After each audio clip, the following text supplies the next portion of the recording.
सवाल आपके मन में उठता होगा कि कैरेक्टर गया तो गया कहाँ? वो आएगा लाइब्रेरी के अंदर। आप सभी जानते होंगे अगर आपने सीखा है तो। अब यहाँ पर आपको कैरेक्टर का एक सिंबल दिखेगा। ये कैरेक्टर कब काम आता है? जैसे अगर इस फाइल को आप सेव करके रख लोगे तो लाइब्रेरी से कोई भी चीज कहीं पर भी जाएगी नहीं, कहीं पर भी डिलीट नहीं होगी, हमेशा लाइब्रेरी के अंदर रहेगी।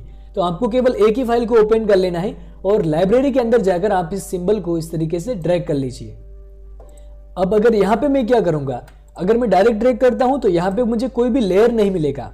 एक तो पहले से लेयर था और उसी लेयर के ऊपर ये भी आ चुका है। अगर आपको ऐसे करना है तो ठीक है, लेकिन अगर आपको अलग लेयर चाहिए तो उस पर भी आपको एक ऑप्शन मिलता है। आपको कैसे करना है, देखिए नया लेयर लिया मैंने, कैरेक्टर का यहाँ पे नाम लिख दिया।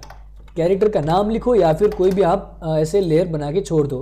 पहली फ्रेम को सेलेक्ट किया, लाइब्रेरी के अंदर गए, कैरेक्टर को ऐसे करके ड्रैग कर दिया। अब इस पे क्या हो गया, आप खुद समझ रहे होंगे कि हमने क्या कर दिया है। पहले कितने लेयर थे? 5 लेयर थे कैरेक्टर के। अभी यहाँ पर कितना हो गया है? सीन के ऊपर 1 लेयर, यानी कि जो पूरा कैरेक्टर है वो यहाँ से मैनेज हो जाएगा। दूसरा है बैकग्राउंड का, जो कि हमने अलग से लगाया है। अभी अगर आप जैसे एक एडवाइस और रहेगी और ध्यानपूर्वक सुनिएगा, ये काफी इंपॉर्टेंट चीज है। अब अगर हम इसको जूम करके सिंबल के अंदर जाते हैं तो आपको सारे लेयर्स देखने को मिलते हैं। आप सभी जानते होंगे पिछली क्लासों में हमने अच्छे से कवर किया था। अभी यहां पर क्या रहता है, मान लीजिए आपको 5 सेकंड का एनिमेशन करना है। 5 सेकंड का आपको किसी भी तरीके से फाइनल वीडियो के अंदर आपको रेंडर दिखाना है, तो आप कैसे करेंगे? 5 सेकंड का फिक्स 5 सेकंड का एनिमेशन आप कैसे दिखाएंगे? सबसे पहले तो जो आपकी डॉक्यूमेंट रहता है उसकी फ्रेम रेट देखिए। यहाँ पर FPS कितना है? FPS यानी फ्रेम पर सेकंड कितनी है, यानी 1 सेकंड के अंदर यहाँ पर 24 फ्रेम्स है। समझ पा रहे हो? यहाँ पर आप 30 कर सकते हो। लो एनिमेशन करना है तो 10 फ्रेम कर दीजिए, 5 फ्रेम्स कर दीजिए। ये फ्रेम पर सेकंड होता है। यहाँ पर अभी 24 फ्रेम से पर सेकंड के लिए। अगर आपको 1 सेकंड का भी एनिमेशन करना है तो यहाँ पर आपको क्या कर लेना है, 24 फ्रेम्स क्रिएट करनी होगी। कैसे? ये देखिए F5 किया, ऊपर आ गया 24 फ्रेम्स। यानी कि अभी यहाँ पर इनके अंदर अगर मैं कुछ एनिमेशन करता हूँ, मान लीजिए कोई भी गर्दन वगैरह है, इसको मैं हाथ के मूवमेंट्स वगैरह करवाता हूँ, तो वो केवल 1 सेकंड के लिए हो गया। अब अगर आपको कोई भी अगर आपको फिक्स टाइमिंग मिलती है कि आपको कैसे भी करके 10 सेकंड के अंदर, 20 सेकंड के अंदर बड़ी स्टोरी बना रहे हैं, जाहिर है कि बड़ी स्टोरी बनाओगे आप, क्योंकि हमारा जो कोर्स है वही स्टोरी के ऊपर है। तो यहाँ पर जैसे 4 मिनट की स्टोरी बनाते हो तो फ्रेम्स कितनी होगी वो आपको जरूर से ध्यान में रखना है। कैलकुलेटर को आप ओपन कीजिए, डॉक्यूमेंट के ऊपर यहाँ पर आपने कितनी फ्रेम्स को सेट किया है, जैसे यहाँ पर 24 फ्रेम्स है।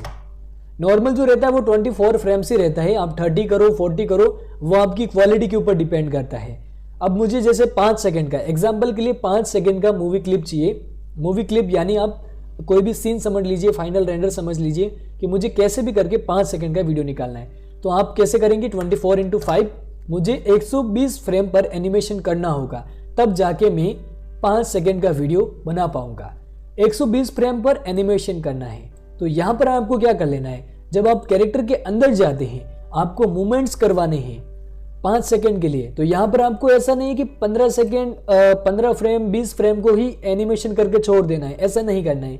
आपको मैं एक चीज बताना चाहता हूँ, जब भी आप, जैसे हमने 20 फ्रेम को सेलेक्ट कर लिया, अब यहाँ पे अगर मैं एनिमेशन करता हूँ, ठीक है, यहाँ पे मैं एनिमेशन करता हूँ इनके बीच में, तो इस पे क्या होगा कि जब भी फ्रेम से अपने जो बाहर की जो फ्रेम रहती है यहाँ पे सीन के ऊपर, यहाँ पर अगर आपने 50 फ्रेम्स कर दिया है, या फिर एक काम करते हैं जैसे आपने 40 फ्रेम्स कर दिया है बाहर सीन के ऊपर, क्योंकि आपको 40 फ्रेम्स ही रेंडर करनी थी, लेकिन अगर आपने अंदर एनिमेशन किया था वो कितना क्या है, ओनली 20 फ्रेम्स का।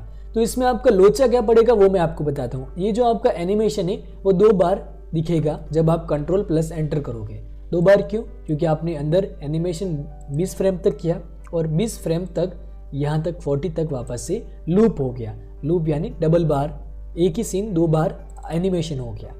जैसे आइस ब्लिंक हम करवाते हैं, आइस ब्लिंक करते हैं ना कैरेक्टर की, तो वो हम कितनी करते हैं, केवल 30 से 40 सेकंड के लिए कुछ करते हैं, 30 से 40 फ्रेम्स के लिए, ठीक है। यहाँ पर आप देख सकते हैं जैसे 43 फ्रेम्स तक हमने किया है। तो ये हमने क्यों किया है, ताकि एनिमेशन हमारा लंबा चलता रहे और आगे जो टिमटिम होती है वो हर 1-1.5 सेकेंड के अंदर अंदर बार बार ऐसे करके क्या बोलते हैं उसको ब्लिंक होती रहे और आईज जो है वो टिमटिम करती रहे।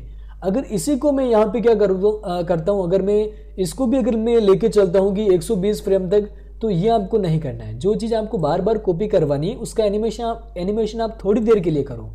अब जैसे यहाँ पर हम आ गए इसके अंदर, ठीक है, यहाँ से हम अपने क्या कर लिया, इनको हमने क्लियर फ्रेम कर दिया। Clear frame